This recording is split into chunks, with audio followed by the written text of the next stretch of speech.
Salut les peignots. Pour ce premier épisode de Take Me to China, nous allons vous parler d'Alibaba. Alibaba qui est souvent comparé à Amazon parce qu'ils ont tous les deux commencé dans le commerce, puis ont fait de l'hébergement, sont tous les deux en pointe dans l'innovation, notamment dans l'intelligence artificielle. Justement, Alibaba vient d'annoncer le développement d'une puce d'intelligence artificielle, une puce de réseaux neuronaux, qui a été développée en interne et qui, selon eux, serait 10 fois plus performante que la moyenne des puces sur le marché, qui coûterait en termes de consommation 2 fois moins et en termes de prix 40 fois moins. Ils sont très fiers de ça, ça va équiper tout leur cloud et ils ont réussi ça grâce à leur institut de recherche et développement qui s'appelle la DAMO Academy pour Discovery, Adventure, Momentum and Outlook.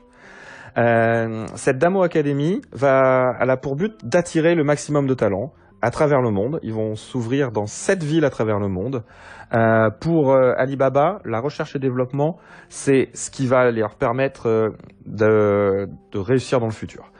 D'ailleurs, Jack Ma a dit à sa dernière élocution qu'ils étaient en train de construire à l'intérieur de Alibaba leur propre NASA. Pour faire ça, Alibaba a acheté plusieurs boîtes, plusieurs fondeurs chinois de puces, notamment Ciskai, Tianzhongwei, qui va permettre à Alibaba d'être autosuffisant dans la fabrication des puces. Il faut savoir qu'en 2016, la Chine a importé en termes de valeur 230 milliards de dollars de puces.